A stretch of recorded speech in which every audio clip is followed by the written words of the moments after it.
Class 11th के बच्चों के लिए आज हम लोग उनके मैथमेटिक्स की नई सीरीज लेकर के आए हैं। तो उनके लिए हम लोग पहले स्टार्टली हम लोगों ने मैथमेटिक्स में स्टार्ट से चैप्टर नंबर फर्स्ट स्टार्ट होगा आज से। चैप्टर का जो नाम है वो चैप्टर 1, और चैप्टर 1 में क्लास 11th के बच्चे जो 10th के पास आउट बच्चे हैं वो स्टडी करेंगे सेट्स। सेट्स तो हिंदी में इसको हम लोग कहते हैं समुच्चय। तो तमाम तरीके की अवधारणाएं समुच्चय के बारे में अलग अलग मैथमेटिशियंस ने रिप्रेजेंट की, लेकिन हम लोग बेसिक डेफिनेशन को समझेंगे और सेट को पहचानना सीखेंगे। जैसे मैं आपको बताऊं कि जो पहले सेट की जो ओल्ड थ्योरी थी उसमें यही था कि वस्तुओं का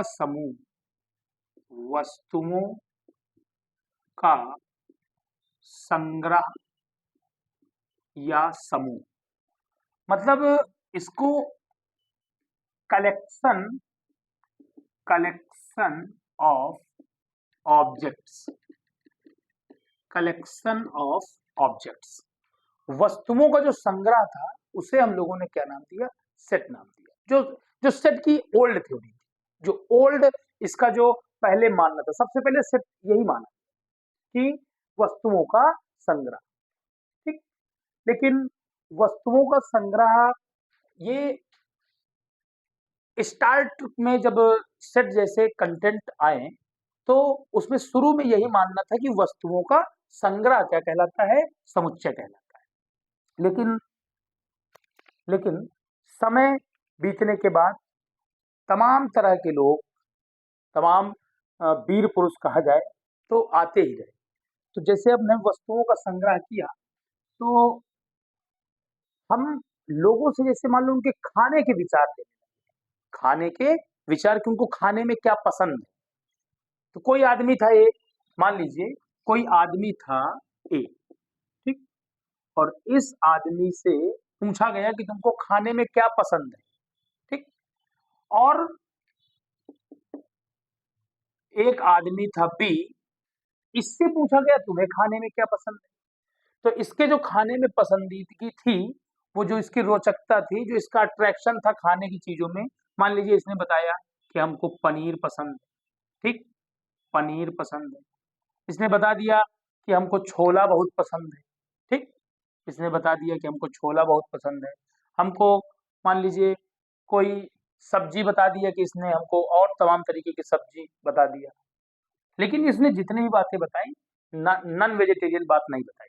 मान लो इससे कहा गया तुम्हें खाने में क्या पसंद है, अब इसने बता दिया कि हमको चिकन बहुत पसंद है, ठीक। इसने हमको बता दिया कि हमें किसी भी तरह की, मान लीजिए इसने कहा कि हमको चिकन बहुत पसंद है, ठीक, और तमाम फास्ट फूड वगैरह। लेकिन दोनों ने जो खाने में बातें बताई वो दोनों सेम बात नहीं बताई, ठीक। तो कहीं ना कहीं देखिए, इसने भी कुछ चीजों का कलेक्शन किया, इसने भी कुछ चीजों का क्या किया? कलेक्शन किया। तो ये किसी न किसी व्यक्ति विशेष के कारण पर्सनल थिंकिंग में ये कलेक्शन इनका चेंज हो गया। क्या हो गया? चेंज हो गया। तो इस कारण से कि इनका कलेक्शन, इसको खाने में पनीर पसंद है, छोला पसंद है, पालक पसंद है, तमाम तरीके की चीजें। कोई फल बता दिया कि ये फल हमको, मान लीजिए इसने बता दिया कि हमको बनाना बहुत पसंद है, ठीक। इससे पूछा गया, इसने कहा नहीं, फलों में हमको खाने में केवल और केवल एप्पल पसंद है, ठीक। तो कहीं ना कहीं देख पा रहे होंगे कि इसमें डिफरेंस आ रहा दोनों की कलेक्शन, जो खाने का कलेक्शन है दोनों का, दोनों में डिफरेंस आ रहा। तो समय आने के बाद इसकी डेफिनेशन को चेंज किया गया और डेफिनेशन बनाई गई कि सुपरिभाषित सुपरिभाषित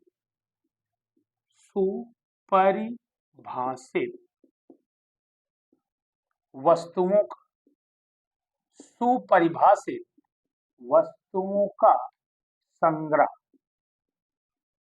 सुपरिभाषित वस्तुओं का संग्रह मीन्स कलेक्शन ऑफ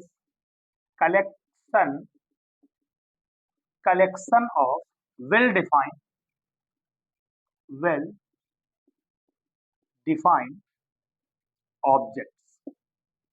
ऑब्जेक्ट्स आप समझिएगा, पहले बताया गया कि वस्तुओं का संग्रह, फिर उसके बाद कुछ समय बाद डेफिनेशन क्या आ गई कि सुपरिभाषित वस्तुओं का संग्रह, मतलब collection of well defined objects.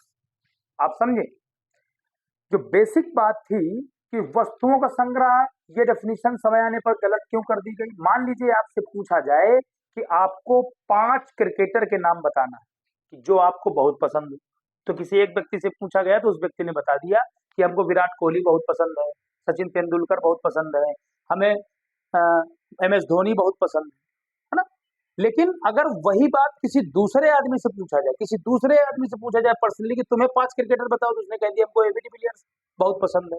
उसने कह दिया कि नहीं हमको कोई गेंदबाज है मोहम्मद शमी, मान लीजिए जसप्रीत बुमराह, ये बहुत पसंद है। तो कलेक्शन जो ऑब्जेक्ट्स का लोग कर रहे हैं उसमें कहीं ना कहीं डिफरेंस आ गया। तो परिभाषा क्या बताई गई कि सुपरिभाषित वस्तुओं का संग्रह। सुपरिभाषित वस्तुओं का संग्रह मतलब कलेक्शन जो किया जाए ऑब्जेक्ट्स का, उसकी एक एक्चुअल डेफिनेशन हो, एक्चुअल डिफाइन किया जाए। ऐसा नहीं है कि वो कलेक्शन ऐसा हो कि वो कलेक्शन किसी एक आदमी, कोई दूसरा बतावे तो कलेक्शन अलग हो, और वही बात पूछने पर कोई दूसरा बतावे तो कलेक्शन अलग हो। मतलब समुच्चय का मतलब यह है कि जो भी कलेक्शन किया जाए वो यूनिवर्सल ट्रुथ हो।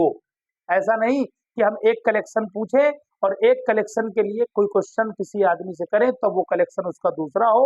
मान लीजिए ए से हमने क्वेश्चन किया योर फेवरेट क्रिकेटर्स, उसने बताया विराट कोहली। ए कोई आदमी है, ठीक, ए कोई आदमी, इसका फेवरेट क्रिकेटर विराट कोहली, सचिन तेंदुलकर, है ना, और जसप्रीत बुमराह जैसे तमाम, ये ए। और दूसरा कोई आदमी है बी, दूसरा कोई आदमी है बी, इससे पूछा गया योर फेवरेट क्रिकेटर, उसने बता दिया AB डिविलियर्स, सूर्य कुमार यादव, और तमाम बताया।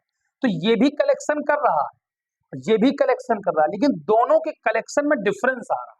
तो ऐसी चीजें समुच्चय में, ऐसी चीजें सेट्स थ्योरी में काउंट नहीं की जाती हैं। ऐसी चीजों को हम लोग सेट नहीं कहें।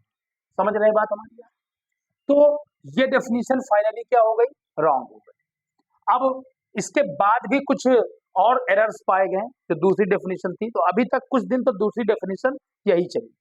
लेकिन फिर देखिए, अब इसके बाद जैसे मान लीजिए किसी से पूछा गया कि 5 वास्तविक संख्याओं को लिखो जरा, 5 रियल नंबर, तो लिख दिया किसी ने 1 1 2 3 5, ठीक।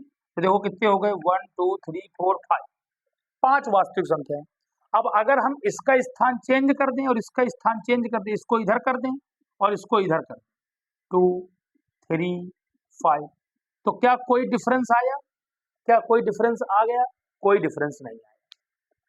अगर इसका स्थान चेंज किया गया, इसका स्थान चेंज किया गया, तब भी कोई डिफरेंस नहीं आया। तो इस परिभाषा में थोड़ा सुधार और किया गया, और ये सुधार करके ये परिभाषा बताई कि सुपरिभाषित वस्तुओं का अलग अलग संग्रह, मतलब सुपरिभाषित अलग अलग वस्तुओं का संग्रह क्या है?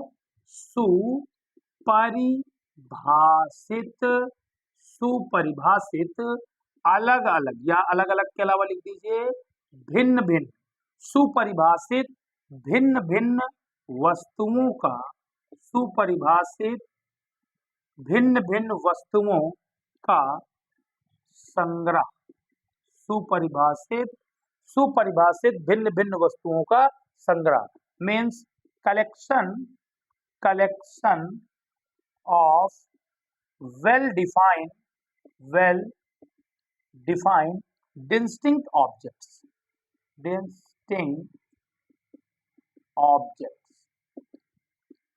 ठीक, वेल डिफाइंड डिस्टिंक्ट ऑब्जेक्ट्स। तो फाइनली ये डेफिनेशन भी कुछ समय बाद क्या हो गई, रॉन्ग हो गई। और आज जो हम लोग स्टैंडर्ड लेवल पर जो सेट्स की थ्योरी की स्टडी कर रहे हैं, उस सेट्स की थ्योरी में जो डेफिनेशन है वो है कि सुपरिभाषित भिन्न भिन्न वस्तुओं का संग्रह, सुपरिभाषित भिन्न भिन्न वस्तुओं का संग्रह क्या कहलाता है? समुच्चय कहलाता है, collection of well defined distinct objects. फिर से एक बार बताना चाहूंगा कि यह डेफिनेशन वस्तुओं का संग्रह क्यों गलत हो गया। आप कहें कि किसी एक व्यक्ति से पूछे, आप किसी एक व्यक्ति से पूछे, सबसे पहले मानना था कि वस्तुओं का संग्रह ही समुच्चय सेट है, लेकिन आने वाले टाइम पर समय बीतता गया तो यह डेफिनेशन पूरी तरीके से क्या हो गई, रॉन्ग हो गई। क्यों रॉन्ग हो गई?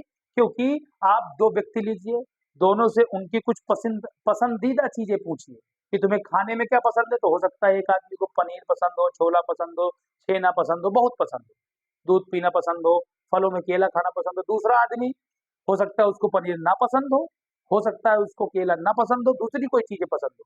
तो दो चीजों से अगर आप कलेक्शन कराते हैं, दो चीजों से आप, दो लोगों से आप किन्हीं एक ही वस्तु का कलेक्शन कराते हैं, एक ही चीज का कलेक्शन कराते हैं, जैसे खाने में क्या पसंद है, तो हर व्यक्ति की राय अलग अलग होगी।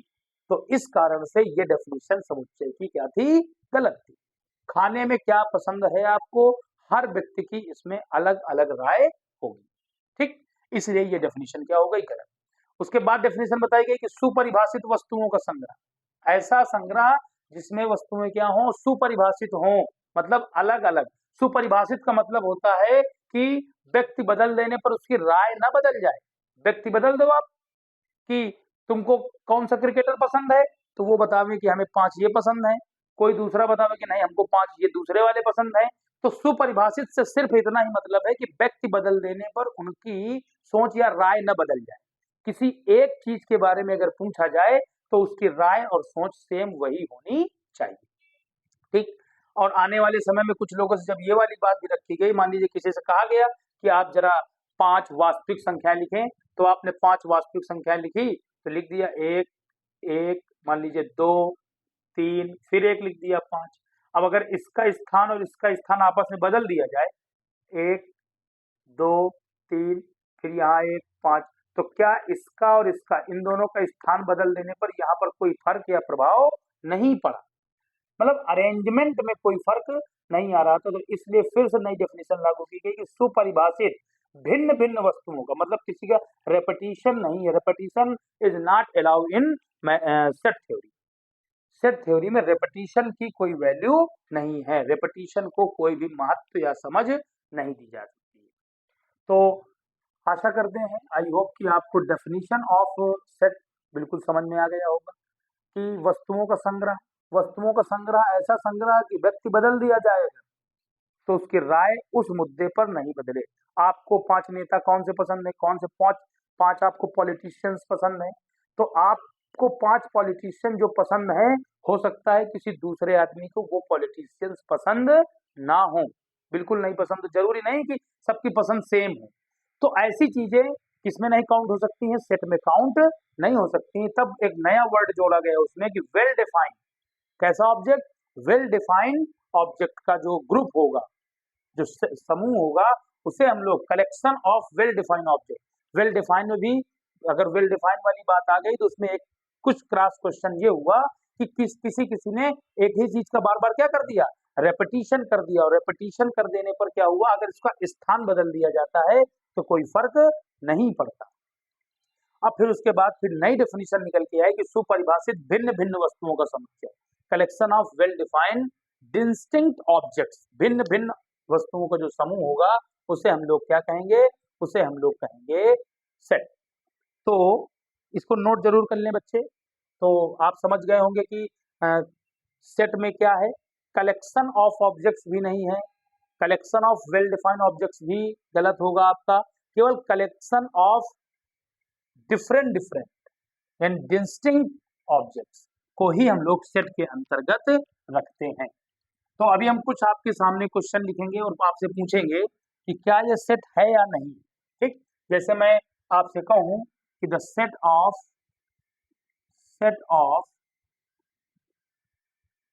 ऑड नंबर लेस देन 10, 10 से छोटे, 10 से छोटे विषम, 10 से छोटी विषम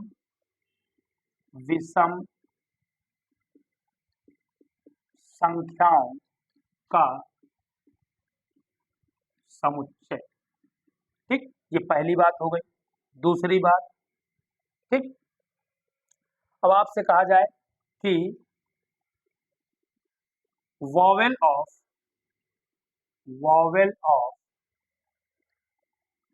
set of vowel of English alphabet, alphabet मतलब अंग्रेजी वर्णमाला के अंग्रेजी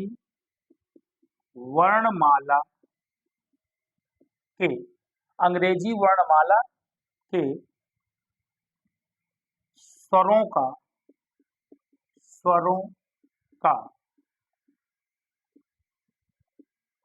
समुच्चय। ठीक, सबसे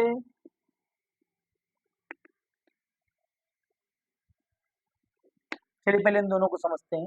set of odd number less than 10, 10 से छोटी विषम संख्याओं का समुच्चय। बताओ 10 से छोटी विषम संख्याएं आप दुनिया में किसी आदमी से पूछिए, 10 से छोटी विषम संख्याएं आप दुनिया में किसी आदमी से पूछे तो क्या बताएगा वो?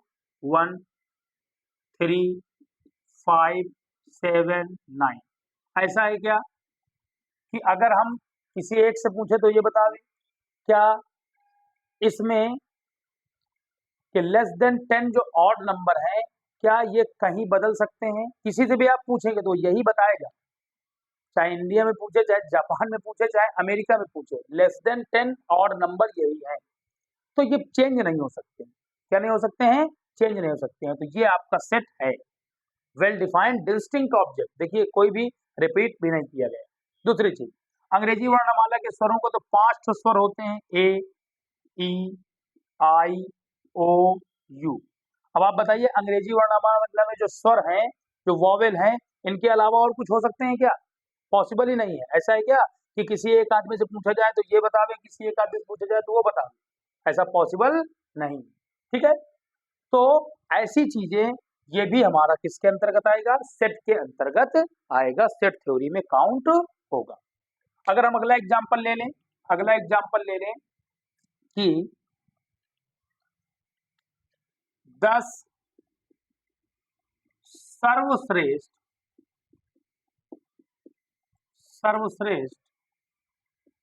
बल्लेबाजों का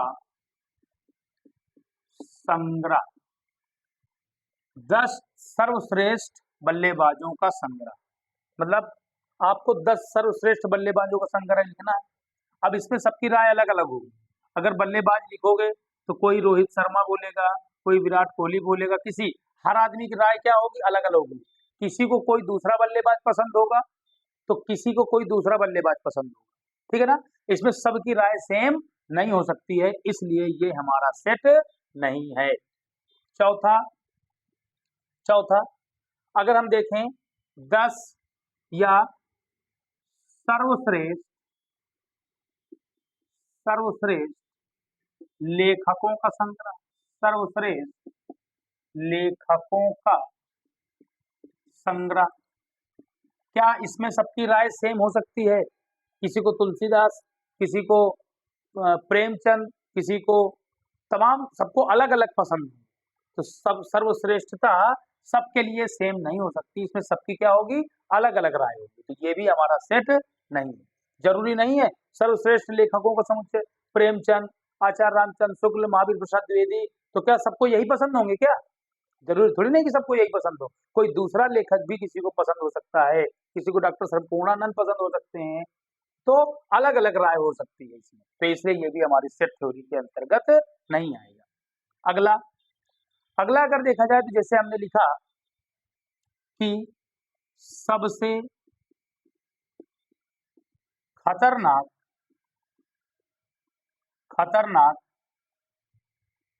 जानवरों